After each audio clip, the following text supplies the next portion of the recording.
Hola, ¿cómo estás? Espero que estés súper bien. This is Tamara Marie, host of the Learn Spanish con Salsa podcast. Now, before we jump into this episode, I wanted to let you know about a special opportunity that you're definitely going to want to take advantage of, especially if your goal is to become fluent in Spanish. For a limited time only, my team is opening the doors to listeners of the podcast to take advantage of a free language coaching session. Now, in this session, it's not just we're teaching you about verbs or grammar, but we're really going to do a deep dive into what are your goals for learning Spanish, assess where you are on your journey to fluency at the moment, and help you map out a 90-day plan for how you can get to fluency. So we are going to help you take your Spanish to the next level, whether you're afraid of speaking Spanish or you just get a little bit nervous when you're talking to native speakers, or maybe you've got some of the basics down, but you really know that you struggle with getting your Spanish to flow and your listening skills aren't up to par. Whatever it is, even if it is a specific grammar issue, we will help you map out how to tackle that. And normally these sessions do cost, so we are offering a few slots for free. There are limited spaces available and they'll only be open up through the end of the month. So make sure you sign up. Go to SpanishConsalsa.com/coach.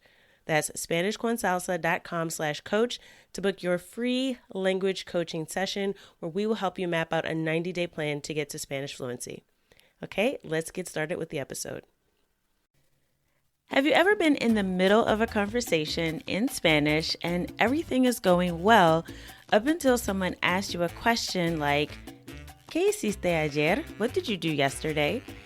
And you realize at that point that you can only actually speak using the present tense. If this has happened to you before or it's something you're struggling with now, this episode is for you. I'll explain how you can go from stumbling over your words and pausing in the middle of a conversation while you try to visualize that humongous Spanish grammar chart and search for the right word in your head. And oh, by the way, the conversation is still going on and people have moved on while you do that. Today, we are going to cut through all of that confusion and I'll explain the smart way to master the past tense in Spanish. Así que vamos a empezar. Let's get started.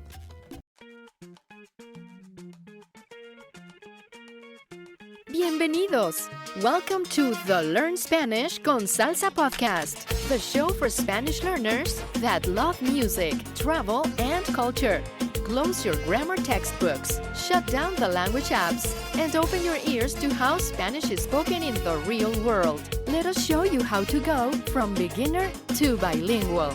Here is your host, certified language coach, Tamara Marie. Hola mi gente, bienvenidos al episodio 131. Welcome to episode 131 of the Learn Spanish con Salsa podcast. In this episode, we're going to talk about the smart way to master the past tense in Spanish. Now, unlike English, Spanish has several different ways that you have to actually conjugate a verb or different verb forms to use when you're speaking in the past tense. That's why you see those huge grammar charts, which, by the way, is not the best way to really commit those to memory. And I'll talk a little bit about that in a moment. But it's the reason why you see the complexity with Spanish grammar in general is that there's just more ways or more forms of the verbs in Spanish that you have to use when you're talking about the past tense. And there are different situations when you use each one. That can make this topic really, really intimidating and really overwhelming when you're learning the language because it just isn't something that we're used to. In English, if I want to say I went to the store, I just say I went to the store. I don't have to think about how often I went, when it happened, have I finished going to the store or not? Am I going to go to the store again? There are some different considerations when you're choosing which past tense to use in Spanish. But the good news is, like anything else, there is a smart way and an efficient way to approach learning the past tense. And I think, or at least I hope, by the end of this episode, you'll feel a little bit more comfortable with the topic and you'll feel like you have a plan of action for how you can move forward. Now, just as a heads up, if you stick around to the end, I will be sharing with you that we are kicking off a boot camp actually this week. So you have to sign up by Sunday, este domingo, if you want to participate. But we're going to actually be walking you through some exercises to help you master the Spanish past tense in our July boot camp. And this is something that we're trying out because we've had several people ask about this topic and say, Tamara, I can only speak in the present tense. I'm really struggling with all these different verb conjugations in the past. So we decided to just do this boot camp for those of you who want a little bit more intensive study. Since it's summertime, some people are on a little bit of a break. Here in the U.S., we have just got through 4th of July weekend, which, wow, that's like the unofficial halfway point in summer, right? But hopefully now you have some leisure time to devote to mastering this nagging skill, right? It can be so frustrating when you're doing so well with your Spanish, you're nailing your vocabulary, your pronunciation's improving, you're having conversations, and then you can't talk about something as simple as like, what did I do today, with proper or correct grammar. So I'm going to help you with that today. And also, like I said, you stick around to the end, you'll learn about how you can join our boot camp that starts this week. But before we get started, I did want to shout out to one of our listeners who actually, if you didn't catch it, a few weeks ago, we did an episode about how to 10x your Spanish vocabulary with audiobooks. And this is a great way to build your vocabulary. If you missed it, please go back and listen to episode 128. If you're interested in something else, another great activity to do during the summer, while hopefully you're able to at least take some time off, hopefully travel depending on where you are in the world. I know things are, the situation is different depending on where you are. But definitely check that out if you're looking for a way to enjoy some amazing stories and also improve your Spanish vocabulary. But one of our listeners who on Instagram is Bossy Bees said that this is a great idea. I am doing this. Even as a native Spanish speaker, my brain needs to hear it to keep it fresh. I do not live with any Spanish speakers, and it could be weeks before I even see someone that looks like me at work. I needed this today. So I wanted to just shout out to Bossy Bees. Gracias por la reseña por Instagram. Thanks for shouting us out on Instagram. And I really do hope that you found a book that you love to listen to practice this skill and keep your Spanish fresh.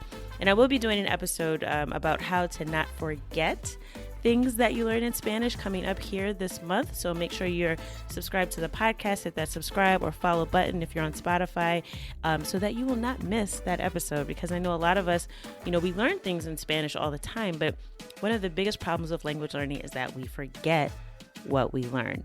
So I'll be talking about how to prevent forgetting what you learn a little bit later this month on the podcast. But for now, let's jump into today's topic, which is the smart way to master the past tense. Now, like I mentioned at the beginning, there is more than one way to speak in the past tense in Spanish. It's not just a matter of, okay, if I did something in the present, the future, or the past. There are many more levels and layers to this, and it depends on not only how often you did something in the past, but also if the action has completed or not. And there's several other criteria. I'm not going to be able to go into all of it in this episode. We do go into detail of all of those different rules and how to remember them in our grammar mastery course, our Spanish grammar mastery course at Spanish con Salsa. But I am going to give you an intro today, and I will give you one quick tip so you can distinguish between the two main forms of the past tense in Spanish. Now, again, this is just the tip of the iceberg. There's also moods, like the subjunctive mood. There are also the perfect tenses, like if I said, I have completed my work for today, right? Which in English is a little bit different than just saying I completed my work for today.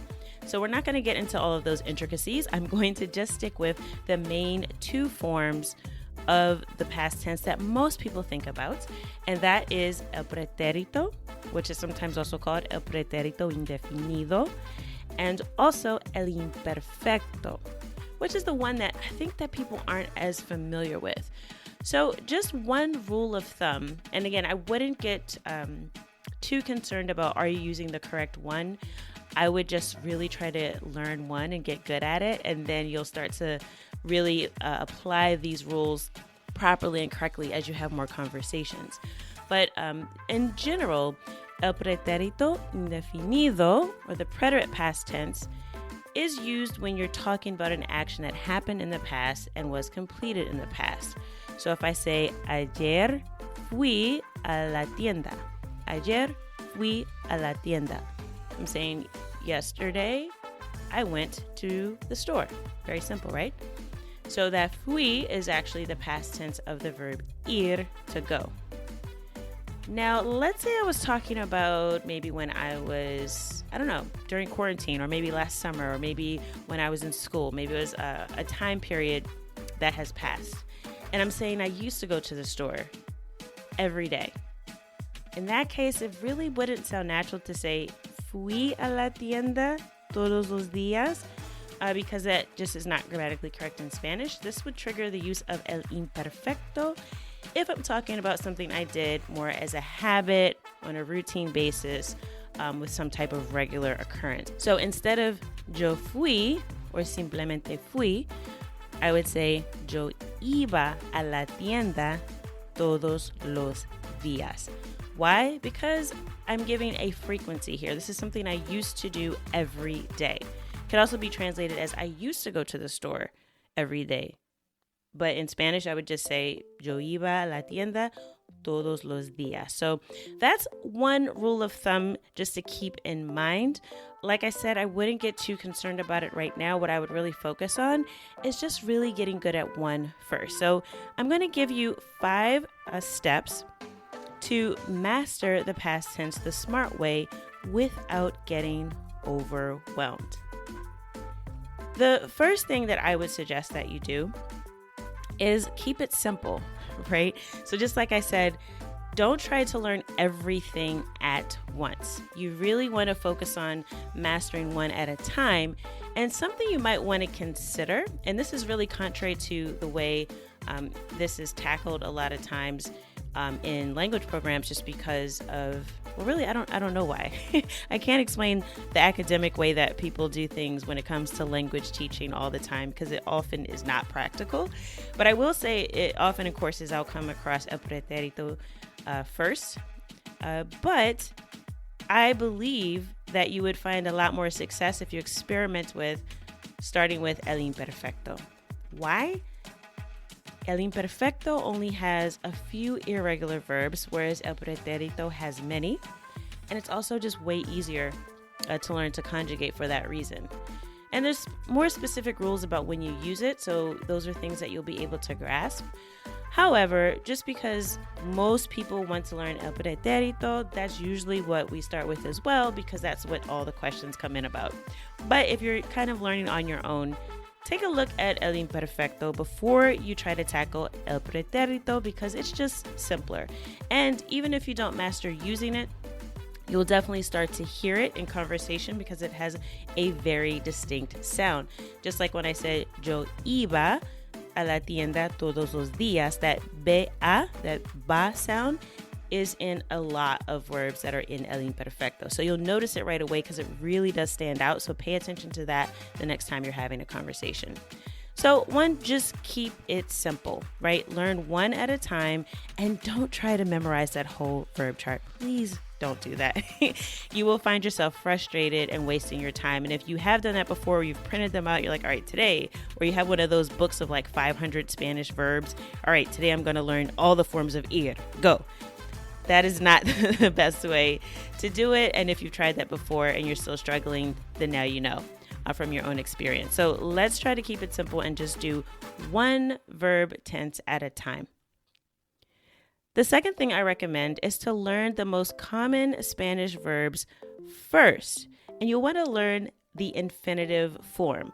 So for example, in the example I gave earlier, when I used the verb ir, I gave 2 forms. Yo fui and yo iba, right? And actually, ir is probably a bad example because it's an irregular verb. But usually, verbs have patterns, right? So if you know the infinitive form, like ir, comer, beber, salir, andar, Those are all the infinitive form, so the verb that means like to do something. So ir is to go. Comer is to eat. If you learn that form first for the most common verbs, then you'll be much more prepared to learn any verb conjugation, because most of them start with that infinitive as the core, and you'll be able to recognize the patterns much more quickly if you know those verbs first. So I'd recommend learning the 20 to 50, I'd say, top verbs in Spanish. You probably already know some of these. And actually, I'm going to share with you the top 10 right now, and you can kind of check to see if those are verbs that you know. So there are two ways to say to be in Spanish. We have estar and ser. Those are some of the two most common Spanish verbs. I'll share with you quickly the other 8, and you might want to write these down and take note of these if they're not ones that you know, and make sure you commit them to memory before you even start trying to learn the verb tenses. You've got to learn the verbs first, okay? So let's do it. Estar, ser, tener, to have, hacer, to do or to make, ir, to go, decir, to say or to tell, poder, to be able to, dar, to give, ver, to see, and saber, to know. So hopefully if you are more of an intermediate learner, you probably already knew all of those. If not, make sure you take note of them. And if you want to get a free download with flashcards and audio for the 25 most common Spanish verbs, and that's a great place to start because it's only 25. You should be able to memorize them pretty quickly before you move on to learning the verb conjugation. Just go to our show notes page and I'll give it to you for free. Go to learnspanishconsalsa.com/131. That's learnspanishconsalsa.com/131. And you'll be able to download absolutely free our flashcard deck of the 25 most common Spanish verbs. And all of our flashcards always come with audio so that you can also hear the correct pronunciation, which is very, very important anytime you're learning new vocabulary in Spanish. So make sure you check that out and learn those verbs. So that's the second step. Learn the most common Spanish verbs and use that as a basis before you move on to trying to master the past tense. Next, you want to learn when to use the past tense through examples. So just like I gave you an example at the top of the episode with the difference between I went to the store yesterday and I went to the store every day, you want to learn examples of how the past tense is used. The reason to approach it this way is if I just give you an explanation of this is how you use the present tense and this is how you use the past tense, then you'll quickly forget about it because it's an abstract concept. It only becomes real when you focus on looking at those examples used in context so that you get an understanding of how you might actually use these verbs in day-to-day life. Just conjugating a verb for the sake of conjugating it is not very helpful.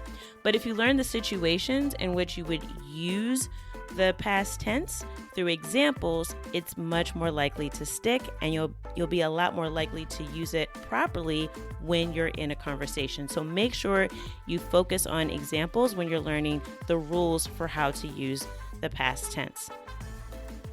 Step number 4 is first learn the regular verb conjugations. And the reason for that is because regular verbs all follow the same pattern.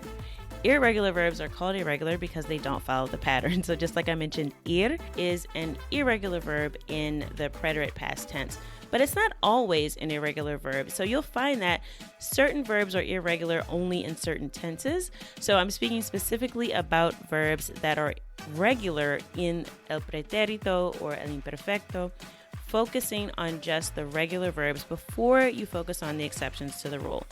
It's so much easier to retain and learn something when you're able to focus on those patterns that are pretty much consistent throughout learning Spanish. And what this frees you from is the need to have a verb book for reference. So sorry to break it to you, but you do not need a book of 500 verbs in order to master Spanish verb conjugation. What you have to do is learn the patterns. And if you learn the patterns for regular verbs, then you can conjugate almost any verb. And you'll naturally find out the exceptions, and you'll also find out the irregular verbs as you go through this process. But 9 times out of 10, if you know the infinitive form, which is why I suggested to learn those first, and you know the patterns, you can conjugate any verb without needing a verb conjugation chart. It really is that simple. And by the way, this is also what native speakers do. Children that are learning Spanish from when they're very, very small, or just native speakers that encounter verbs in their day-to-day life that they didn't know before. So if you're reading and you learn a new word and you see a verb, you'll know the pattern. This is how you learn to conjugate verbs. You don't go look up every single verb. So it's really important to start focusing on those regular verbs so you can see the patterns. And the last step is to practice using the past tense in actual conversations. This means you'll be able to apply what you've learned to your own life, which means, again, you're much more likely to be successful in your conversations because you'll actually be learning the verbs that you need to communicate what you do on a day-to-day basis. And you'll also be talking about practical situations such as, what did you do today? What did you do over the weekend? What did you do on your vacation? You'll be able to tell all sorts of stories about things you did in the past once you are able to master the past tense. And the only way to do that is actually through trying to have those conversations, practicing those patterns. And as you do that, and this is something that we'll talk about in our boot camp, which I'll mention the details of in a moment. If you follow this approach, you'll find that you'll make progress a lot faster than if you just try to mindlessly commit to memory a bunch of verbs that are in a verb conjugation chart or a grammar book. So to recap, the 5 steps to master the past tense in Spanish the smart way. Number 1, keep it simple. Start with either el imperfecto or el pretérito indefinido and just work on that one first. Don't try to get a verb chart and memorize every single form of every verb because it just does not work. 2, you want to learn the most common Spanish verbs first. And remember, if you want to get flashcards absolutely free of the 25 most common verbs in Spanish, make sure you go to our show notes page, learnspanishconsalsa.com/131, and you'll be able to download that absolutely free to get you started on your journey. And again, make sure you learn the infinitive form before you move on to trying to conjugate the verbs. 3, learn the rules for how the verb is used in the past tense through examples. This will give you context and real-world situations where you can use the past tense properly. 4, focus on the patterns of regular verbs. This will prevent you from having to look up verbs on a verb chart every time you encounter a new word because you will have mastered the patterns. And 5, practice using the past tense in real conversations, whether it's with a language exchange partner, a coach, or a tutor, so that you can master the verbs that you normally use in conversation. So I hope you found that helpful and you can apply that right away to your Spanish study.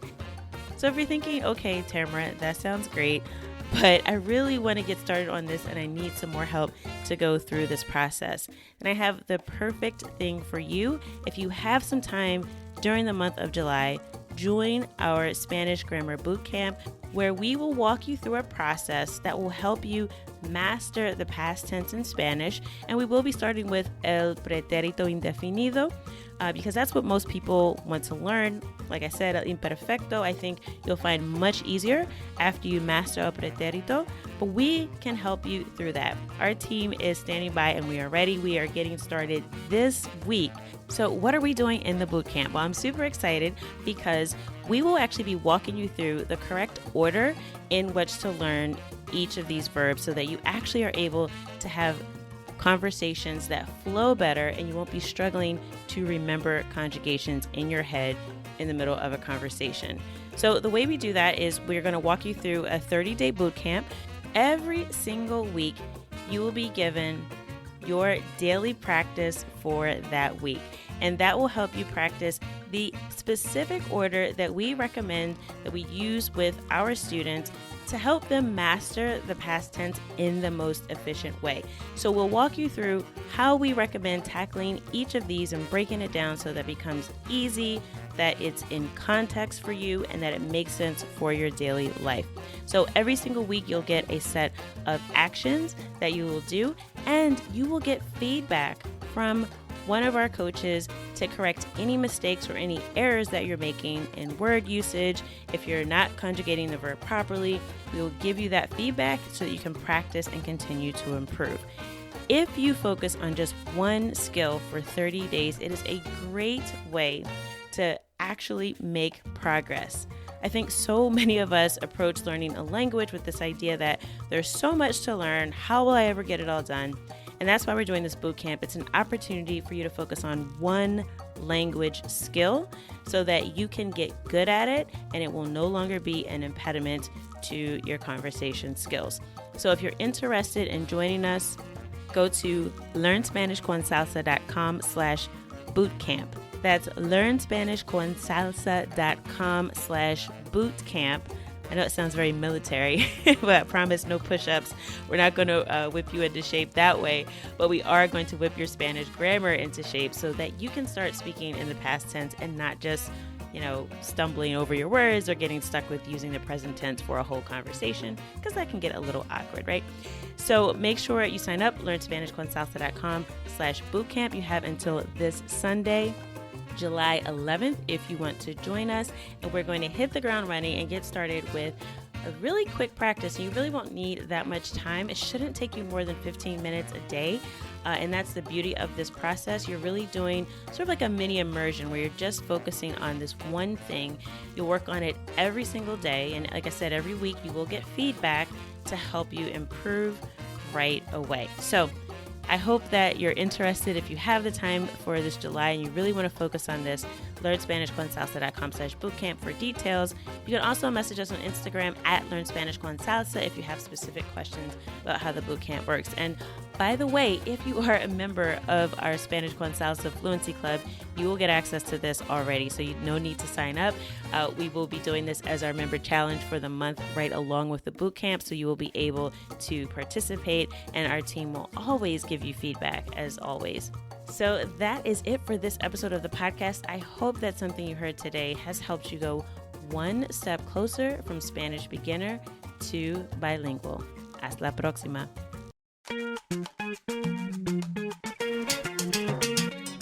Thank you for listening to the Learn Spanish con Salsa podcast at learnspanishconsalsa.com.